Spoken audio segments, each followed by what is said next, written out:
Hey there, I'm Ivana and you're listening to Mind Matters. Welcome to Season 4, The Brain on Desire.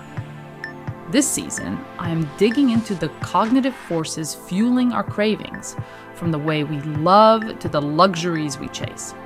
In each episode, I'll share science-backed insights and real-life stories to help you understand your deepest drives. Ready to find out why we want what we want? I'm your host, Ivana, and this season, we're talking all about desire. For today's episode, I chose an intriguing phenomenon that's been lighting up our social media feeds. Can you really fake your way into old money? If you've spent any time on TikTok or Instagram lately, you've likely come across style guides for what's called quiet luxury, or the old money aesthetic. Videos often say something like, ditch the gaudy logos, buy neutral-toned outfits, keep your footwear polished but understated, and voila, you're basically the next Vanderbilt. We can laugh at that premise, but there's a deeper question here. Why do we obsess over these markers of wealth and exclusivity so much? Is it purely superficial vanity? Or could it be tapping into more primal desires like our need for security, respect, and belonging? In this episode, as always, I look through the psychological reasons of why humans are so in love with luxury and status signals, from tribal feathers to Chanel flats, and how, for some individuals, faking it functions more like a suit of armor than a peacocking display. I'll also question how this obsession can both empower and imprison us. By the time I wrap up, I can guarantee you'll never see a how to dress like old money tutorial in quite the same light. First things first, let's understand the human drive for status. To set the stage, let's acknowledge something important. The craving for status and social recognition isn't a new phenomenon. It's part of our evolutionary wiring. From the flamboyant feather headdresses of various tribal leaders throughout history, to the carefully embroidered robes of Ming Dynasty nobles, societies have always cherished symbols that confer an elevated social standing. In a modern context, sociologist Thorstein Veblen, all the way in 1899, coined the term conspicuous consumption to describe how overt displays of wealth, for example, wearing high-end logo-splashed fashion, showcase your resources. At first glance, it may seem shallow, but from a psychological standpoint, owning and flaunting luxury goods is about more than narcissism. It can signal power, influence, and the ability to protect one's kin. At the same time, it might allow entry into social circles where wealth is a de facto membership card. However, our social dynamics go deeper than just flashy purchases. Here again, I go back to the social identity theory by Tajfel and Turner. And it reminds us that part of our identity is shaped by the groups we belong to. This can be anything from a sporting club to a subculture like sneakerheads, or in this case, the quiet luxury movement. These communities give us a sense of belonging and distinctiveness that we crave. No matter how fiercely independent we think we are, we humans are social creatures who thrive on connection and acceptance. So, if you suddenly notice a wave of people wearing the same brand of shoes or sporting a minimalist uniform reminiscent of old money, you can bet that status signaling and group identity are at play. So far, none of this might feel particularly new. After all, we know people like to show off, but where does faking it factor in? If you look at history, you'll see it time and again. People from lower classes sneaking into higher class events or wearing imitation jewels to pass as wealthy. In the past, you risked serious repercussions, sometimes legal, if caught impersonating a noble or wearing fabrics you weren't entitled to use. Fast forward to the digital age, and that risk is minimal, or at least the penalties are mostly social. Platforms like TikTok, Instagram, and YouTube make it startlingly easy to curate an aspirational lifestyle, even if your reality is quite different. You can rent designer bags, lease luxury cars for photo ops, or simply film content in upscale neighborhoods to build an image. The moral or psychological ramifications of this are complex. On one hand, it can be a gateway to confidence. Think dress for the job you want. On the other hand, it can give in to serious cognitive dissonance if the disparity between your real life and your displayed life grows too large. Some might say, so what if someone pretends to be richer than they are? Let people live. Indeed, the desire to be seen as successful or secure might be spurred by deeper survival instincts.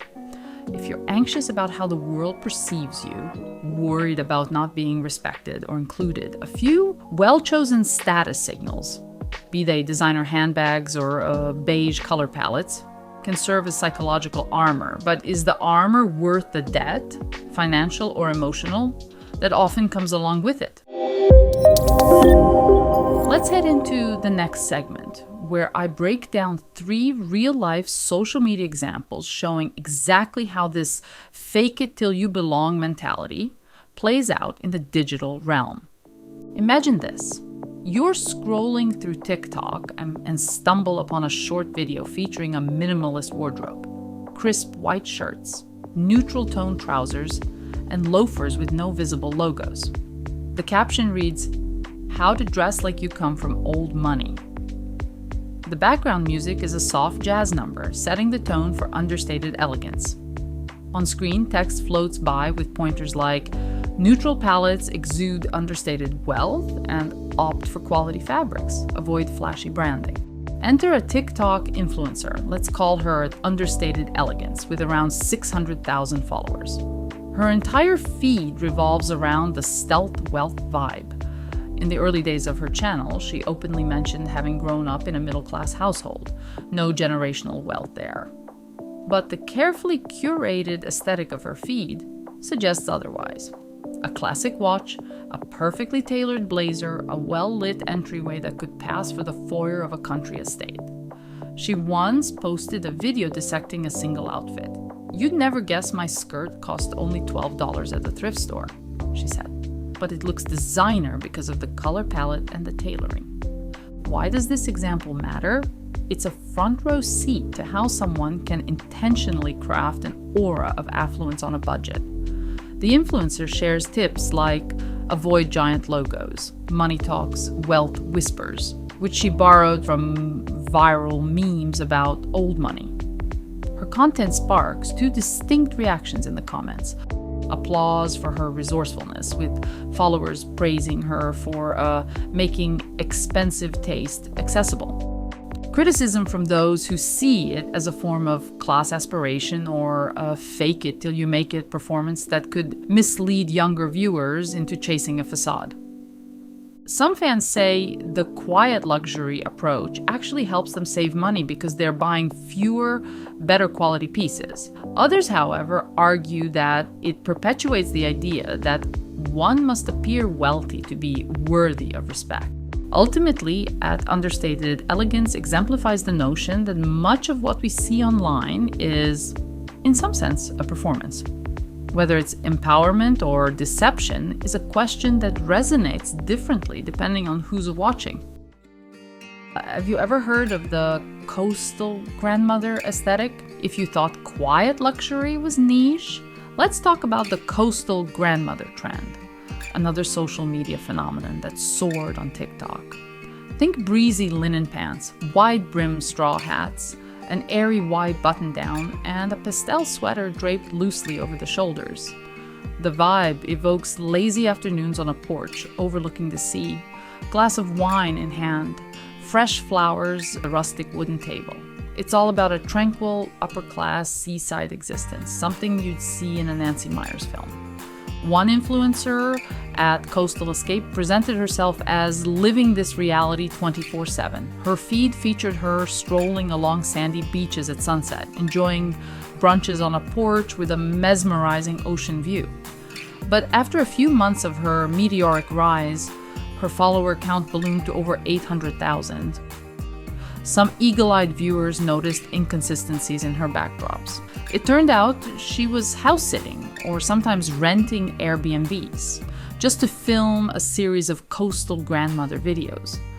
The curated vibe led many to believe she owned a gorgeous seaside home. Adding to the illusion were brand sponsorships for high-end home goods, leading companies to presume she was a perfect ambassador for the coastal lifestyle.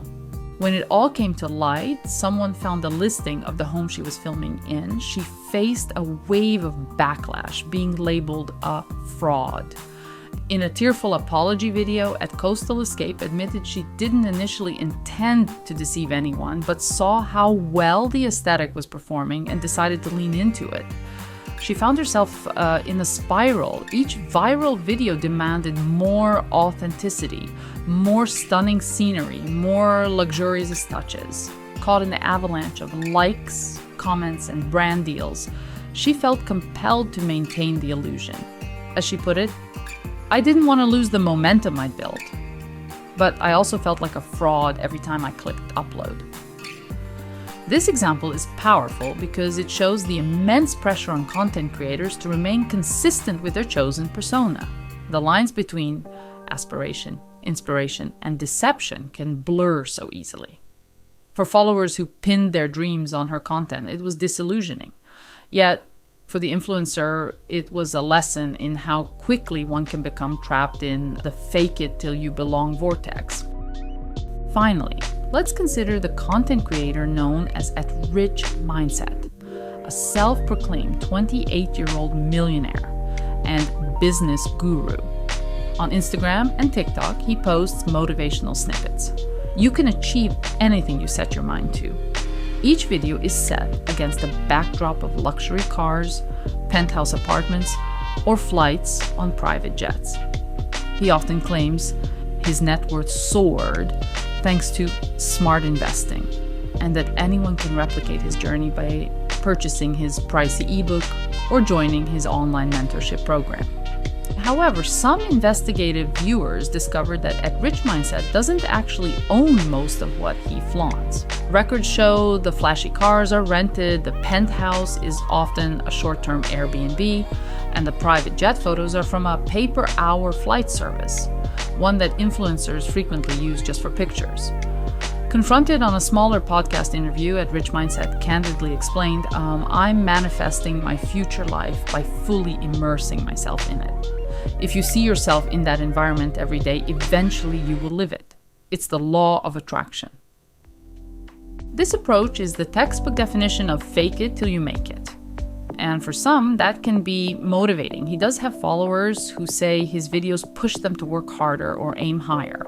Critics, on the other hand, argue that he's essentially selling a fantasy, preying on vulnerabilities and the lure of quick wealth. If you strip away the rented trappings, he's merely another content creator building a personal brand around success rather than a truly successful entrepreneur. What do these three cases have in common? They illustrate how social media has turned status performance into both communal entertainment and a potential financial windfall for content creators.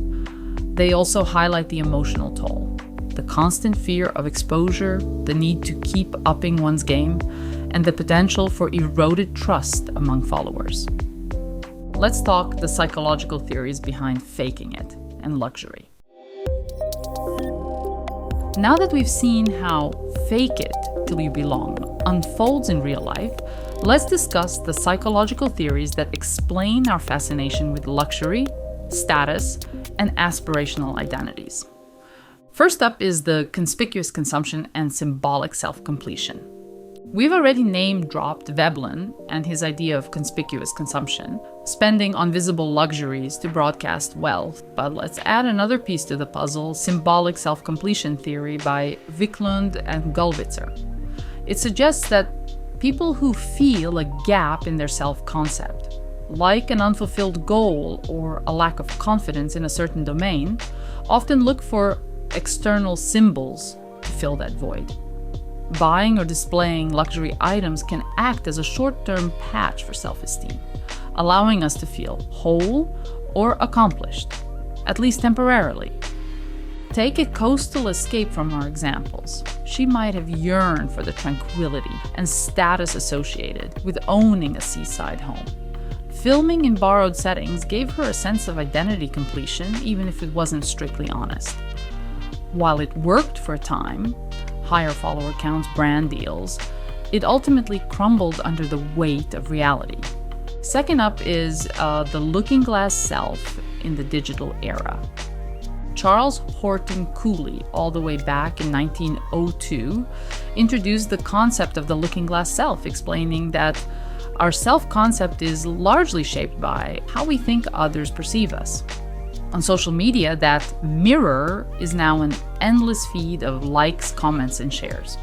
If you post a photo in a designer outfit and it garners admiration, you internalize that feedback, thinking, yes, I belong in these circles.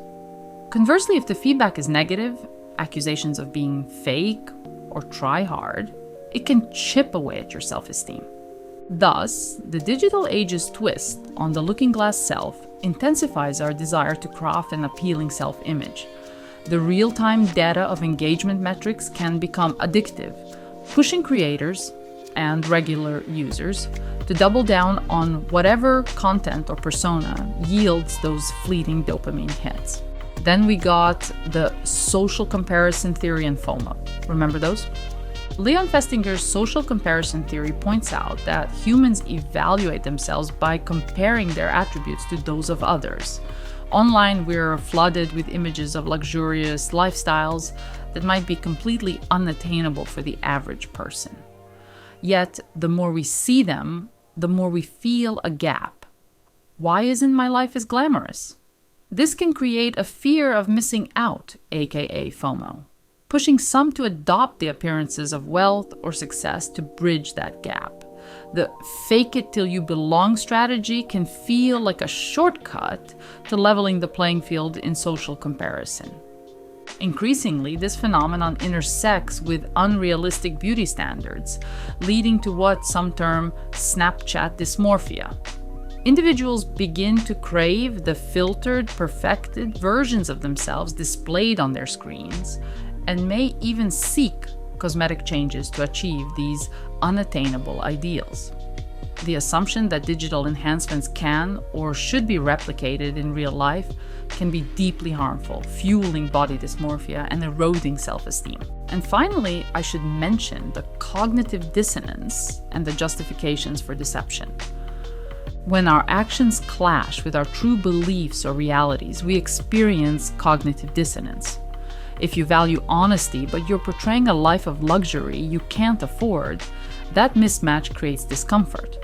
Often people will rationalize their behavior. I'm manifesting my future success.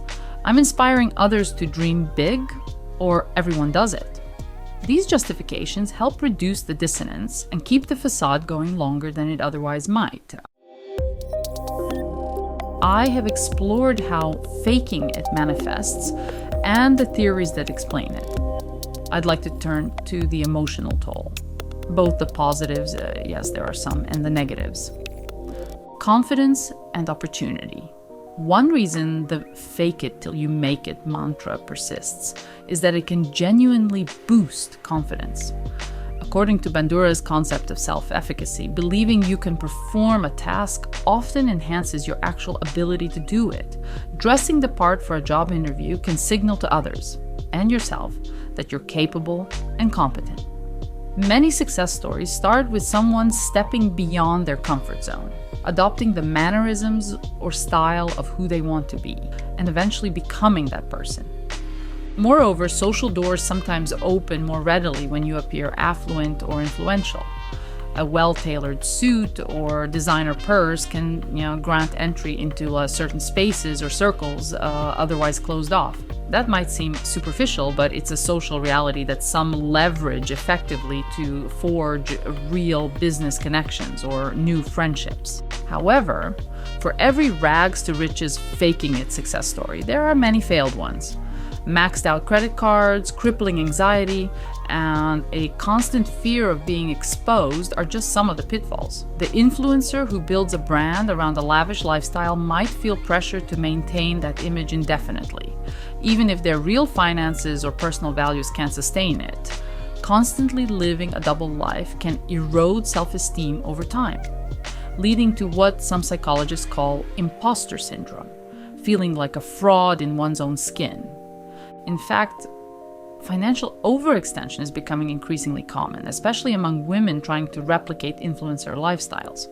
According to reports by The Sun, some have accrued debts of up to £40,000 in an attempt to mirror the lavish images seen on social media. This staggering financial strain shows how easy it is to mix one's self-worth with expensive aesthetics or lifestyles without reaping any genuine sense of fulfillment in return. There's also the interpersonal cost. Friends and family might feel uncomfortable or alienated if they can't keep up with the curated lifestyle you're portraying. Or they may sense the inconsistency between how you present yourself online and how you actually live. Over time, maintaining relationships on the basis of a performance can be exhausting. The tension might escalate if others feel deceived or pressured to follow suit. Psychological distress, including anxiety and depression, can arise from constantly comparing oneself to curated portrayals of luxury online. The assumption that social media content is an accurate reflection of real life is often misguided. When people fail to meet these unrealistic standards, they internalize the gap, leading to a negative self-comparison. Recognizing that most online content is meticulously curated and often exaggerated is vital for mental health. I particularly find the psychological shield of status hypothesis important. For marginalized individuals or those from lower income backgrounds, status signaling can feel like a necessary shield. Imagine being part of a minority group that has historically faced discrimination. Projecting success or wealth might help disarm biases, at least momentarily. While this can be an adaptive strategy, it still carries the burden of keeping up appearances. And if discovered, the backlash can reinforce harmful stereotypes. The question then becomes, is the shield offering genuine protection, or is it adding another layer of stress? A further dimension to consider is how the old money aesthetic perpetuates classist and elitist notions. As the Varsity points out, the glorification of old money can marginalize those from diverse socioeconomic backgrounds, even unintentionally. Emulating old money style might seem like a harmless fashion choice, but it can also romanticize a world in which wealth is inherited and social barriers remain firmly in place, racist and sexist. These trends risk obscuring the realities of wealth inequality and may reinforce exclusionary practices that have historically kept certain groups on the periphery. Now finally, let's pivot from analysis to action. Whether you're someone who occasionally indulges in a little fake it or just a curious observer, here are some tips for navigating these waters with your sanity and integrity intact. Conduct a motivation audit. Before you buy that expensive coat or revamp your Instagram to look old money, pause and ask, what's really driving me? Is it an appreciation for quality and timeless design or the pursuit of external validation?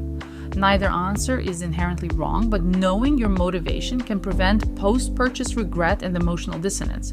Use faking it as a tactical boost, not a lifestyle. Sometimes, a bit of performance can help you get through a nerve-wracking situation. Dressing more confidently than you feel for a pitch meeting or speaking event can push you to level up. The key is to treat it as a short-term technique, not a long-term life strategy. Lean on it to bolster self-esteem in moments of growth, but strive for authenticity as your default setting. Build self-worth on multiple pillars. If you're heavily invested in a curated persona, consider diversifying your self-worth portfolio. Invest in relationships, hobbies, or career skills that offer genuine fulfillment. The more sources of self-esteem you have, the less you'll need to rely on designer logos or social media clout to feel validated. Set boundaries with social media. Feeling envious or inadequate after endless scrolling? Scale back. Curate your feed to include voices and images that resonate with who you genuinely are. Unfollow or mute accounts that trigger the urge to keep up appearances. Social media is engineered to show us the best and often most unrealistic slices of others' lives, so a strategic approach helps protect your mental health. Financial literacy. over impulse. Desire isn't the villain. It can be a driving force for achievement. But when desire becomes compulsion, leading to reckless spending, you risk undermining your future for the sake of appearances. A solid understanding of budgeting, investing, and debt management can keep your aspirational purchases from becoming an albatross. If you're spending beyond your means to look successful, you're essentially mortgaging your emotional and financial well-being. Authenticity doesn't mean settling. You can be authentic and still aim for bigger, better things. It's not a binary choice between be real or be glamorous. If you love the aesthetics of old money or coastal grandmother, adopt those elements that genuinely resonate with you. Just remember, you're more than your outfit or your background setting. So, I've spent a lot of time critiquing the idea of faking it, but let's be clear. Aspiration in itself isn't bad. In fact, aspiration fuels innovation, pushes us to achieve more, and can even spark meaningful societal changes. The crucial distinction is whether we're genuinely growing into those aspirations or just performing them for external approval. And to clarify, growth means adopting new habits, learning skills, and evolving your mindset to align with the life you envision. While performance, on the other hand, is about looking the part. The three influencers we discussed, UnderstatedElegance, our coastal escape, and RichMindset, each demonstrate a blend of growth and performance. They certainly learned how to curate images and build personal brands, but they also risked straying too far from reality. Sometimes the reward, follower counts, likes, sponsorships, felt worth the compromise. Until it didn't. Once you invest heavily in a public persona, the mask can become harder to remove. You might fear losing the audience you've built or worry about the perception whiplash if you suddenly come clean. In extreme cases, this tension can erode mental health, with individuals reporting anxiety, depression, or burnout. The question each person has to grapple with is, am I living my best life, or am I living a life that looks best to everyone else?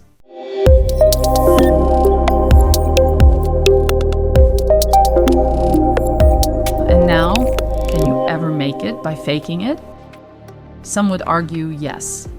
There are stories of entrepreneurs who hustled and postured their way into a position where their illusions eventually matched reality. New deals, new revenue, actual success. Yet, the risk is always there. The bigger the gap between image and truth, the harder the fall. Plus, if you rely solely on external markers for validation, you'll perpetually chase the next status symbol to maintain your sense of self-worth. So can you fake your way into old money? In a digital sense, yes. You can carefully craft an online persona that projects the part, upscale outfits, muted color palettes, borrowed backdrops, and an unwavering confidence.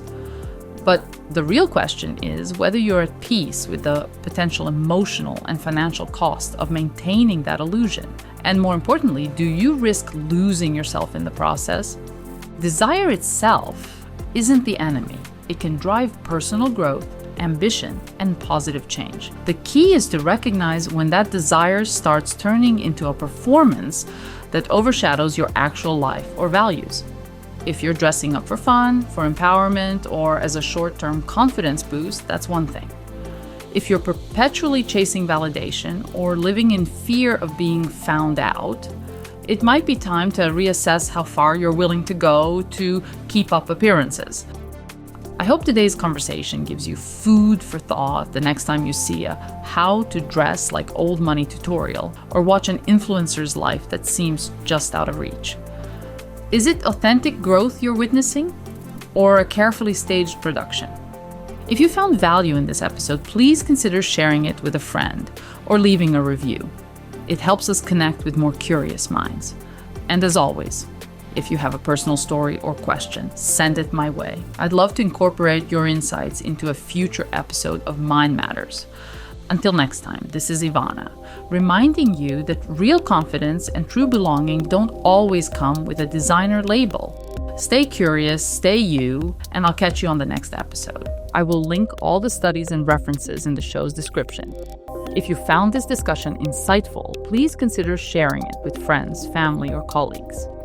Let's keep the conversation going about how we can make this affluent corner of Europe a healthier, more equitable place for everyone. Until next time, remember, your mind matters, and taking care of it is the best investment you'll ever make.